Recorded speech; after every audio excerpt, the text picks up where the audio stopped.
Hello, everyone. My name's John Conlon. I'm the varsity boys soccer coach at East Kentwood. I've been the head men's coach at East Kentwood since 2000, and I was the head women's coach at East Kentwood from 2000 to 2017.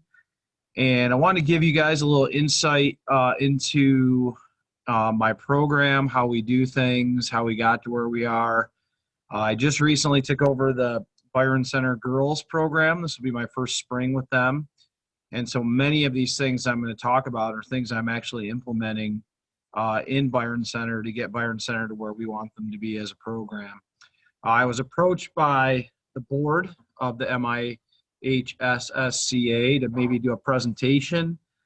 And because of limitations with players and because of indoor usage limitations, I thought probably the best thing to do would maybe create a Zoom, giving a little insight into how we have done things over the years, ideas that I've stolen from other people, what our progression looks like through a season, and what our core values are. So hopefully some of these things that we talk about today will be helpful to you. I want to let you know that I'm always open to an email. My email is john.conlon@kentwoodps.org. And I'll always do my best to get back to you and respond and help in any way I can. I've been lucky enough to have some great mentors over the years that I've stolen ideas from. So maybe this will help your program. Maybe some of it will be used against me at some point. I'm fine with that. I think the way we get better as coaches is by learning from each other. So first and foremost, I want to give you a little background. When we took over at East Kentwood in 2000, East Kentwood was the bottom of the table or bottom of the league in the OK Red in both men's and women's soccer. But I saw a community that had some interest in growing and some interest in becoming great, and had a young soccer club that had started.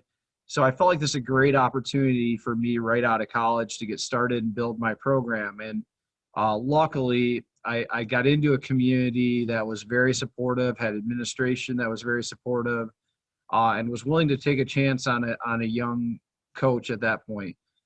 I can tell you the question that got me hired at East Kentwood was they asked me, why should we hire you as a coach? And I said, well, number one, I'm going to put everything I have into it, and I'm going to care deeply about the kids and the families. And most importantly, I'm going to continue to try and get better every day. And the day that I think I know it all is the day I'll be done.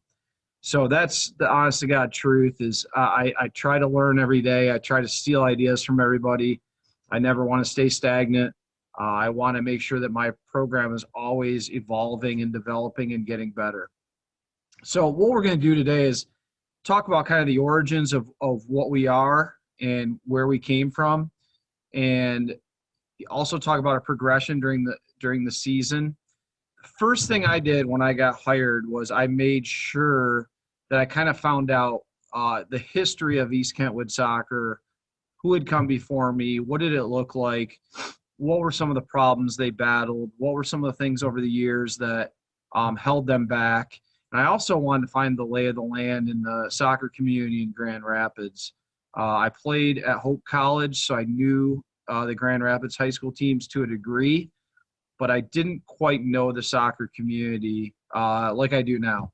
So I really tried to find the lay of the land. One of the very first things I did when I got hired was to call some experienced coaches that I respected: Pat Norman at Portage Central, Tim Storch at Troy Athens, Nick Archer at East Lansing, Clark Udell at Forest Hill Central, Thayer Mukhtar at Warren De La Salle.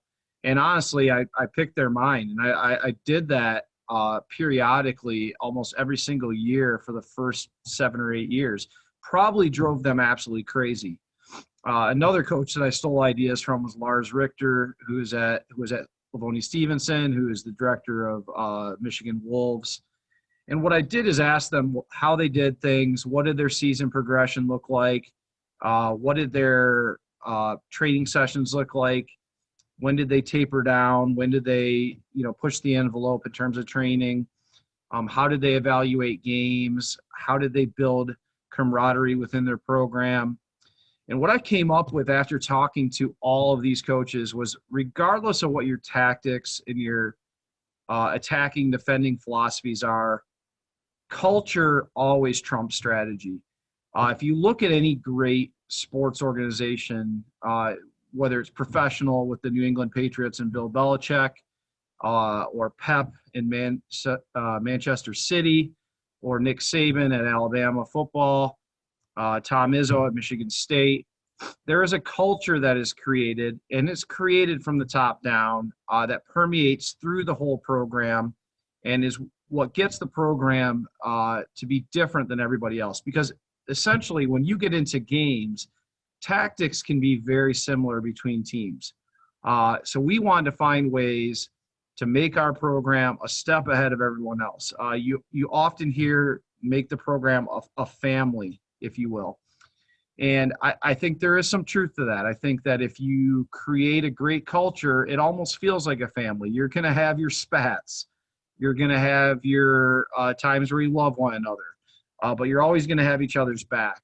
And I'm very proud to say that I think some of my first players from that 2000 team still take as much pride in East Kentwood, as they did in 2000. They still feel like they're a part of that family. And so ultimately, that was our goal from the beginning.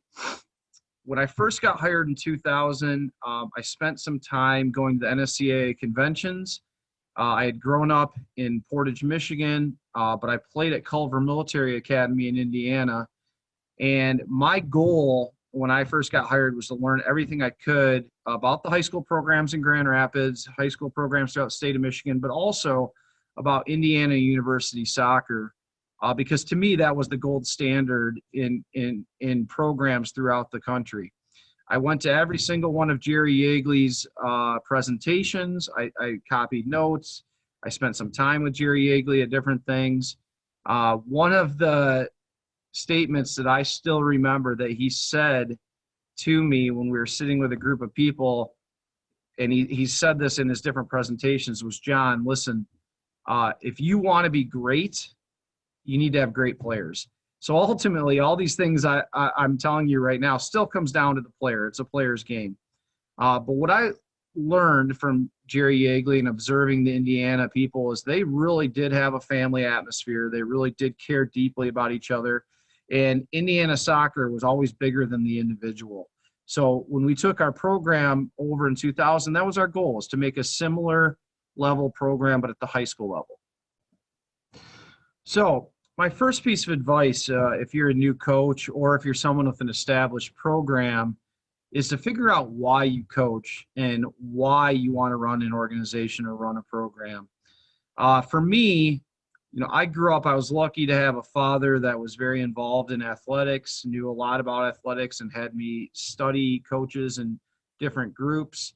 And I just fell in love with the idea of creating a group of people to achieve a task and to overcome obstacles and to fight through adversity. I just thought that was extremely interesting concept. And I thought it was amazing when leaders were able to do it consistently.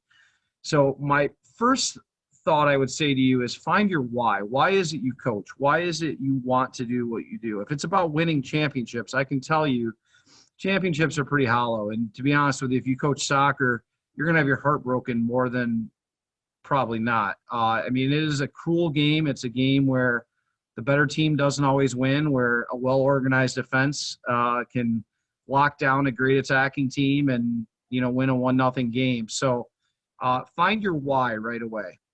Second of all, and I didn't realize this when I was first hired, but having core values or having a list of ideas and standards and beliefs that permeates through your program is important because it gets everybody on the same page. So what I did when I first took over was called all those coaches I named earlier, asked them what was important to them, what was important to their program, and I came up with a list of core values, if you will, that would permeate through my kids, that we would talk about all the time, that we would hammer into the parents, hammer into the families, hammer into everyone involved in our organization. And really they were non-negotiables. If you didn't believe in these things, then you probably weren't a great fit for our program. The mantra that we always use is the star of the team is the team. And for us at East Kentwood, obviously the East Kentwood program takes precedent over John Conlon or any of my star players or the parents. The total program is always the star. And from the beginning, that's been our mantra, and we live by that. And I'm going to try to implement that same philosophy in Byron Center. I will tell you, it's definitely more difficult in the age of Instagram and Facebook and Twitter and everything else to keep kids focused on team goals and to keep them focused on the task at hand. But you can't be great as a program if you have individuals that are superseding the rest of the team's ideals. All right, I'm going to go through our core values and kind of explain what they mean to us. And this says Byron Center at the top of it. They're the exact same core values as we use at East Kentwood. To be honest with you, some of these are very similar to North Carolina women's soccer core values because I liked a lot of things that Anson Dorrance had going on in his program. So we'll go with number one. I think that's self-explanatory. We don't whine. Basically, what we do is we talk to our players about the importance of fighting through adversity and not complaining. I mean, bad things are going to happen. We don't want to lull in our negativity and have that take away from what we're trying to do as a program. Number two, we believe the truly extraordinary do something to improve every day. We want to create these lifelong learners, these lifelong developing soccer players, and we want to give them the tools so they are constantly striving to get better. As I told you, my goal as a coach is to always get better and to always learn and to constantly steal ideas from people. Three, we believe the journey is more important than the destination. Like I said, championships are pretty hollow.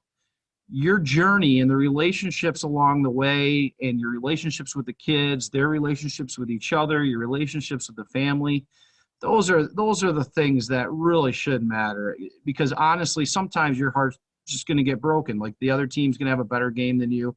It's a one and done scenario in high school soccer, and you're not always going to win. So you have to really put that at the forefront. Number four, we work hard. Now, this is something I say to parents all the time. Your kids are expected to work hard. We do not reward them for working hard. To be honest with you, every kid in our program works hard. I've had parents come to me and say, well, my son should be starting because he works hard. And my response is always the same. Working hard is an expectation. It's not something you're rewarded for. To be honest, if your child is not working hard, they're probably not going to be a part of our program. And I'm very black and white with that. Number five, we respond to adversity and never react to it. So ultimately, you hear the statement that sports, teaches life lessons. And I agree that it does. It also reveals character. So we want to teach kids that, listen, bad things are going to happen. Bad things are going to happen in games. How you react to those things is really going to show your character and probably prevail you in the end if you can fight through the adversity. Six, we choose to be positive and optimistic. And I got to be honest, when I started as a young coach, I was probably terrible at this. I was still a player in my mind. I didn't understand why kids couldn't do certain things or weren't as dedicated as I was as a player. I really struggled with coaching those kids that refused to go all in. And so I've worked extremely hard to get better at that. I do think being positive with your team and reinforcing them as individuals is always a better alternative than being a dictator or being an authoritarian. Seven, we treat everyone with respect. So at East Kentwood, we have, I believe it's 46 different languages. In my program, consistently, I've got kids from 6 or 7 different countries typically on my team, multiple religions, different backgrounds. Many are refugees. It is a cross-section of America. Byron Center is a little bit different, but we want to be the leaders in respecting others and caring about people, judging people based on the content of their character, not the color of their skin or their religion. So that's something we actually talk about quite a bit. My goal is to have my players, male and female, go out and be leaders in this world. And ultimately, I think that's my job as an educator. 8, we care about each other as human beings. That's something we talk about all the time, that, you need to care deeply about others, be a servant leader, care deeply about others in the program. It's not all about you. Get outside yourself. And trust me, I have a 14-year-old son. I understand when you're 14, 15, 16, the only thing you're thinking about is your goals, your dreams, right? But I truly think that the great athletes, the greatest ones I've seen at least, are great leaders. They're servant leaders. They care about others.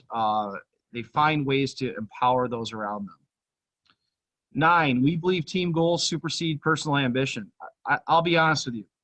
In our program, we never talk about statistics. We never talk about goals. We never talk about assists. We talk about statistics in terms of wins and losses. That's ultimately the statistic that matters to us.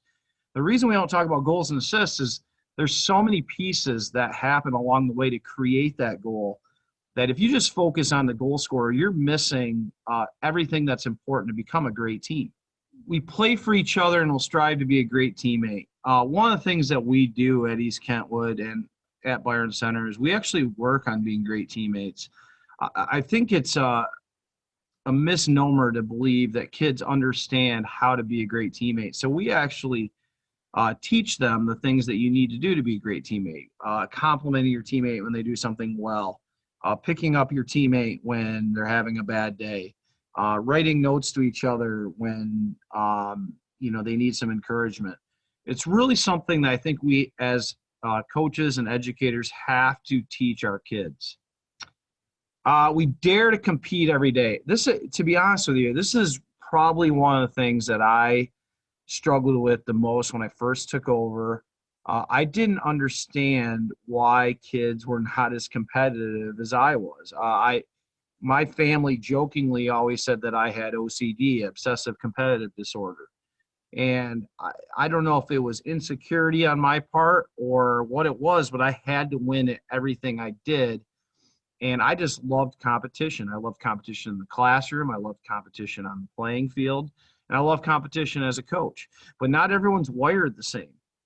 So you have to create an environment where kids are competing all the time, and that becomes part of their fabric.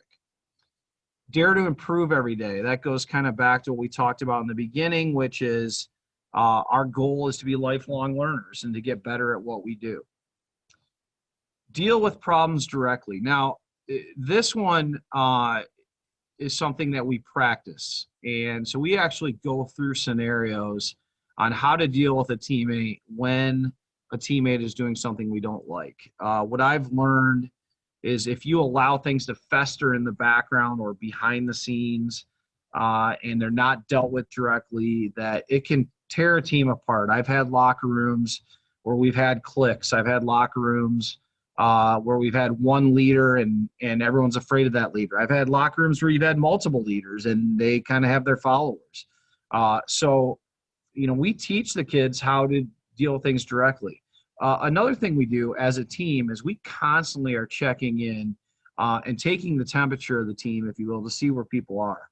I create a council, a player from each grade level that I actually sit down and talk with and kind of find out how the players in their grade level are feeling about things, what's going on behind the scenes.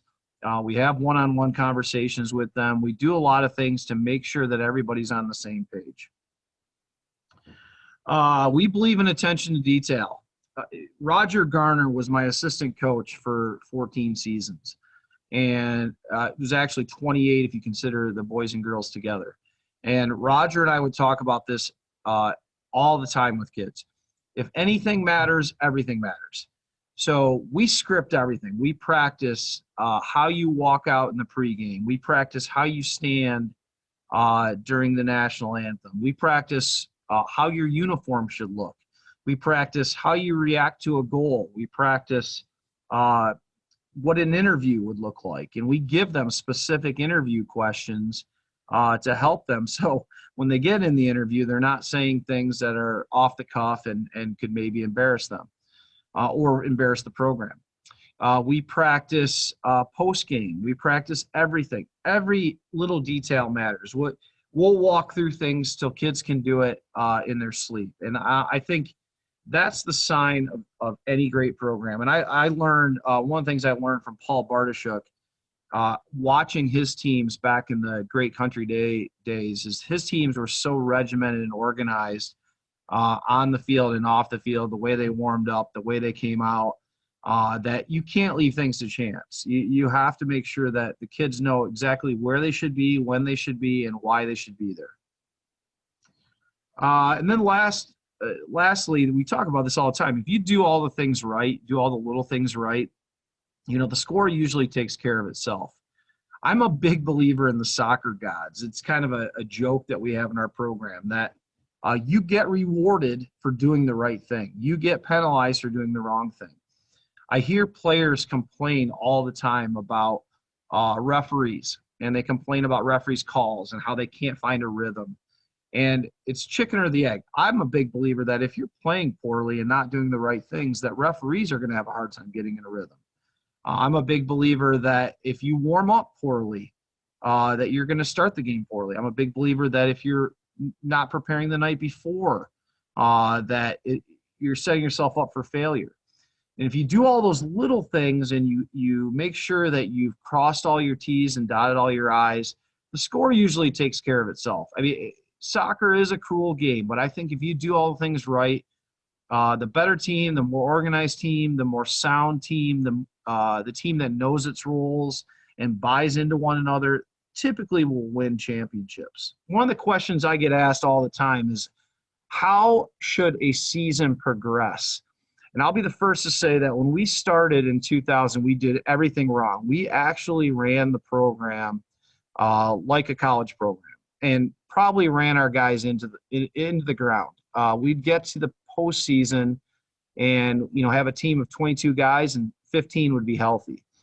And so we do things much differently now. And I've learned over the years that you have to pick your moments on when to push kids, pick your moments on when to take your foot off the accelerator, pick your moments when you can take a loss, pick your moments when you put emphasis on a game. We as a program never put much emphasis on games in the regular season. I studied the New England Patriots, and I learned that the only thing that matters is getting better. And sometimes you lose games even when you play great. So we don't kill ourselves over those losses in the regular season. A couple of years ago, I did a presentation at this same function down at Western Michigan, and we presented what we do in terms of a season progression. And the analogy that we came up with years ago was that the season is like a marriage. And so we look at the preseason as the honeymoon. Everybody in the preseason's happy. Everyone loves each other. Everyone thinks the coach is great. They love the captains. They love being on the team. They love the uniforms. And we talk about that with our players, that this is the honeymoon period. Yeah, everything seems great and rosy right now, but this is just the start and bad things will happen. Our focus point during the preseason, when I say preseason, that's the start of tryouts to basically the start of our conference games. Our non-league games are included in that preseason, in my opinion. The number one thing we focus on, first of all, is team chemistry. I don't care how talented your team is. You will not win if the guys don't buy into a bigger cause, if they don't buy into the program and buy into selflessness. No individual is good enough to carry a team on their own. Second thing that we do is we try to find a good rotation. I tell guys that, listen, every day is a new day. We're going to try to stay pretty consistent in our rotation, but until I like how we're playing, your job's never safe. It doesn't matter what you've done in the past. Typically about 5, 6, 7 games in, I've got a pretty good idea of where we are as a team, what we need to do to get better. how I would attack us if I were coaching against us. So we find that rotation in the beginning. Tactics. There are certain philosophies, and I'm not going to go over tactics on this video because I think everyone has their philosophy, whether whether it's Barcelona, whether it's Pep building out of the back, whether it's playing direct. I'm not saying there's a right or wrong way to do things. I think if you look at soccer over the years, it's evolved, and I think formations have changed, and I think different ways to defend and attack set pieces, it's all changed, and it really comes down to what you believe in. But what I like to do is I have an attacking personality. So for us, we focus a great deal on how to attack when we have the ball, also how to attack when we don't have the ball. So that is, in a general sense, our belief as a program. We're not a program that will sit back in a shell typically and allow people to have their way with us with the ball. Cultivating leadership. Another thing in the beginning of the year is to make sure that we've assigned our captains, we've figured out our captains, and also taught our captains how to lead. Don't expect that your kids will know how to lead. You have to actually show them and constantly, every day, check in with them and make sure that they're doing the right things, okay? Also in the beginning of the season, the preseason, we're a big believer in repetition.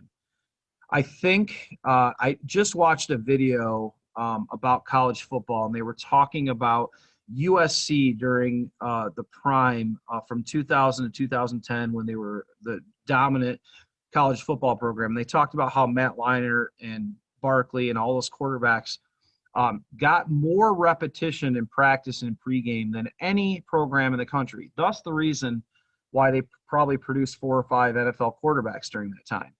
So we do repetitive activities, repetitive trainings over and over and over that are almost in some ways mindless, but create that muscle memory, create that attacking muscle memory, that defending muscle memory, things that when they get into a tough game situation, that it'll just be, part of their being at that point.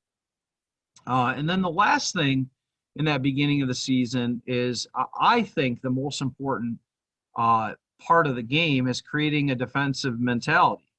And when I say defensive, it's not sit in a shell defensive. It's whatever your defensive philosophy is, whether it's pressing, high pressing, low pressing, whether it's, trapping, whether it's taking risks in front of the opponent's goal defensively. I think you have to create that DNA in the beginning of the season. The attacking part of the game can be worked on throughout the year, but really the defensive DNA of your team is what will win you a championship. And kids don't love to defend.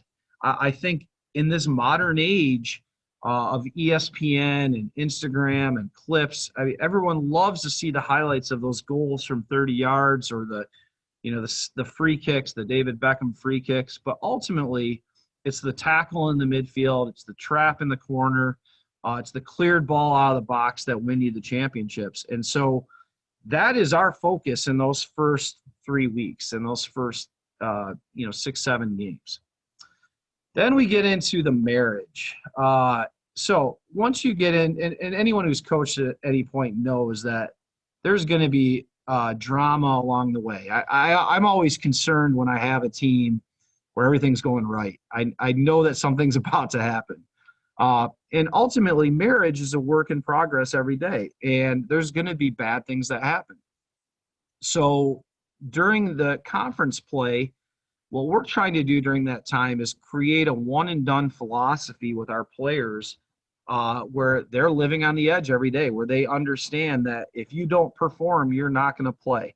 If you don't perform well in practice, someone's going to take your spot. If you are not paying attention when we're rehearsing set pieces, you're probably not starting the next game. And it is very much during that conference play that we take every little thing very seriously and are constantly talking about that with the guys. Because when you get into the state tournament, it's usually one mistake that puts you out. And so you have to create a mindset of everything matters. We also start to talk about set pieces. We start to talk about defending set pieces. We don't do any of that typically in those first 6 or 7 games because at that point, we're still trying to create the defensive DNA. But once we get into conference play, we want to find some of those intangibles that can win us games when it's a 0-0 game in the 78th minute. We want to find those things that can maybe break open a game in extra time. And so that's, for us, conference championships are really not that important anymore.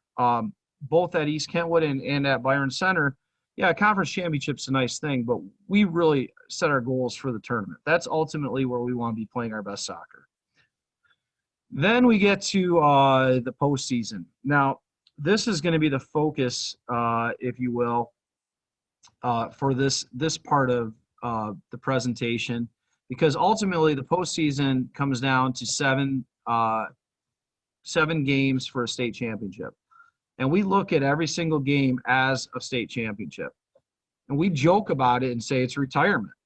Ultimately, someday when you retire, you're going to be living the life. You're going to be golfing. You're going to be enjoying every day. You're going to wake up late. You're going to relax. You're not going to get upset about small things. And so that's the way we approach the postseason. We keep it as loose of an environment as it can be. We've already hammered the guys through the regular season. We've created that defensive DNA. We've created the team culture. We've put a ton of pressure on them in practices on and off the field. And now we're in the postseason. We take our foot off the accelerator 100%. And to give you a little insight on how loose we are, we have a tradition at East Kentwood, which I can't believe I'm sharing this, but we actually hand out popsicles after every single practice starting in the postseason. And I actually stole that idea from a legendary girls coach, Pat Norman, who coached at Portage Central, who did it with his girls team. And I can't remember if Pat did it every single day, but we started doing it in the early 2000s. We did it with the girls and with the guys. And I could not believe how much the girls and guys both got excited about popsicles at the end of every practice. And it was kind of our time for fellowship. We would eat popsicles together, laugh, tell jokes, whatever it was, talk about non-soccer things, enjoy each other. And that was the end of every practice. And that's become a huge tradition in our program. And when I forget popsicles, my guys remind me of it. It is an important part of our culture. It's kind of ridiculous. I agree. Other things, though, that we do is we really taper down on our practices come postseason. Up until 2006 at East Kentwood, we had not won a state championship. And I started calling all the coaches I talked about earlier and picking their mind and trying to figure out, how do you approach the state tournament? And everyone had a different approach. Some coaches really would grind their guys. Some coaches would watch a lot of film. Some would, taper down their practices. Some would talk a ton about the other teams. So I came up with things that I enjoyed as a player and what I liked from my coaches. And we keep our practices postseason really to about an hour and 15 minutes. I'm a big believer that if they haven't learned it by mid-October, they're not going to learn it. And all I can do as a coach is probably screw it up at that point. So we keep them really loose, really repetitive. We do a lot of walkthroughs. We do a lot of finishing because obviously finishing can bail you out of games. We make sure that our set pieces are tight defensively and, attacking wise. We make sure we understand our end of game strategies. We understand our up a goal, down a goal strategies. Obviously take penalties, which I think is a science that everyone's got a different philosophy on. But we walk through everything, and it's very loose. We play some soccer tennis, some soccer volleyball, and we really try to keep our kids' minds off of the pressures of a one-and-done scenario. In the post games, after district games, I rarely talk about the game. I literally will talk about something that has to do with, where we are as a program, like what we've done, what I've enjoyed during the season. We keep it really, really loose. And in the pregame, we don't try to overload our guys with information about the other team. We want to make sure that we're doing our things. We understand what the other team does well, but really we want to focus on us, okay? I will tell you a great story. I played on a team, and we were playing Ohio Wesleyan, and this was in 1994, and they were the #1 team in the country, and pretty much unbeatable in Division III at that point. And I remember that we had a huge scouting report on their team, and I looked around while the guys had the scouting report, and 3/4 of the team, you could just see the color kind of leave their faces, because when you read the scouting report, Ohio Wesleyan sounded like Barcelona. And trust me, they were a great team. But for me, it was just a game of soccer. So let's just go out and play our game and not worry about it and do what we do and just compete. And that's the way I attacked the game as a player. I thought it took the pressure off of myself. I never worried about consequences. I never worried about missing a penalty. I thought that was part of the game. I never worried about, losing. I just wanted to play as hard as I could. So as a player, I enjoyed that. So as a coach, I try to take that same mentality with my players, where just do what you do. It's the same game you've been playing since you were a little kid. One of the statements that we use with our team is, play the game, not the occasion. You shouldn't approach a state championship game any differently than you approach a regular season game in terms of your preparation. It should be exactly the same. Don't make it bigger than it is.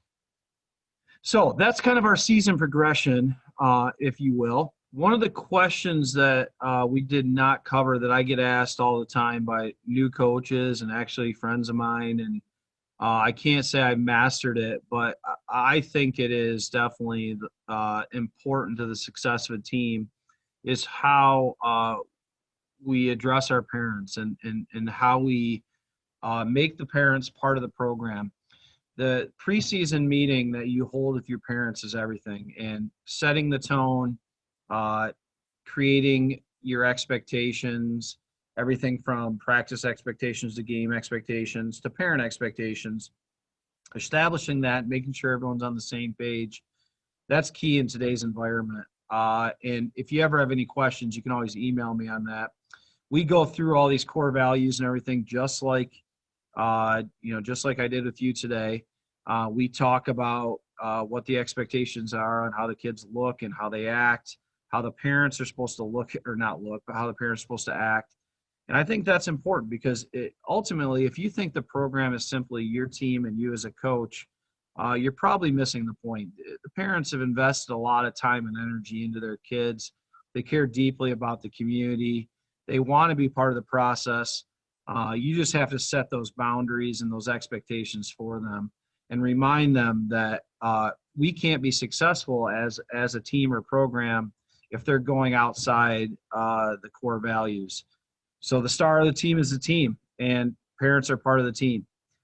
I don't know if this helped at all. I wish that I could have this live and you guys could ask me questions, because I think that's a better way to go through it.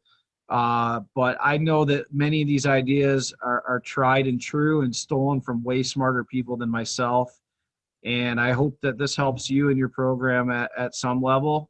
Feel free to email me, like I said, John Conlon, john.conlon@kentwoodps.org. And hopefully some of these things don't come back to bite me through other programs kicking my tail. Best of luck in the future, and thank you to the association for inviting me to present this.